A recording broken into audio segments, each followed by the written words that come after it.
berarti Allah subhanahu wa ta'ala menggantungkan ketaatan kepadanya pada ketaatan pada makhluk.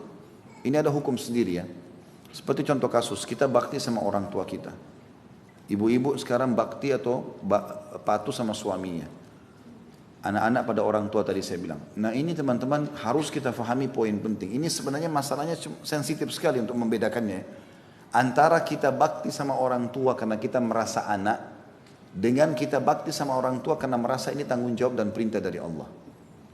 Yang pertama itu karena masalah perasaan saja. Oh ini orang tua saya, ibu saya, ayah saya bakti. Kalau sebatas itu belum ada pahalanya. Tapi kalau kita pindah ke poin sebentar yang satunya digeser saya sedikit, saya bakti kepada orang tua saya karena Allah yang perintahkan. Maka semuanya pahala. Karena bedanya adalah kalau yang pertama ini karena manusia kita bisa mengikuti perasaan kita. Kapan orang tua kita tuh baik sama kita, kita bakti sama dia. Kapan orang tua kita kasar atau membuang kita dari kecil, kita tidak akan bakti. Tapi kalau digeser tadi kepada bakti karena Allah subhanahu wa ta'ala, maka dalam keadaan apapun kita akan bakti. Mau kita ditinggal dari kecil, kita ketemu nanti sudah dewasa sama orang tua kita, tetap kita akan bakti sama dia. Maka poin ini penting. Makanya Allah subhanahu wa ta'ala melalui Nabi Muhammad SAW menghubungkan antara ketaatan seorang budak dengan ketaatan kepada Allah. Artinya jadikan kau taat sama majikanmu itu ya, justru karena Allah menyuruh kau, bukan karena dia.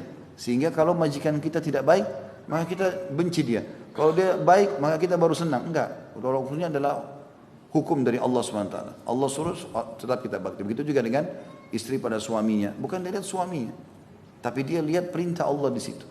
Kalau kita lakukan karena Allah, teman-teman, tidak ada kejenuhan. Dan ini poin yang dimaksudkan di sini. Siapa yang mentaati orang yang telah Allah perintahkan untuk ditaati, pemimpin negara misalnya tadi, suami bagi istri, orang tua bagi anak-anak, majikan tadi bagi budak ini, karena Allah maka dihitung dia sudah taat kepada Allah. Artinya dicatat pahala ibadah ya. Jadi kalau ibu-ibu niat dari awal memang mau bakti sama suaminya karena Allah, maka selama hidupnya maka dia akan dicatat pahala, karena dia seperti orang yang terus menunggu instruksi apa dari suami yang saya akan jalankan. Begitu juga anak-anak pada orang tua, begitu juga masyarakat pada pemimpinnya, begitu juga budak tadi atau staf kita katakan yang lainnya, secara aplikasi tentunya bukan status, itu dalam kepada majikan atau kepada atasannya.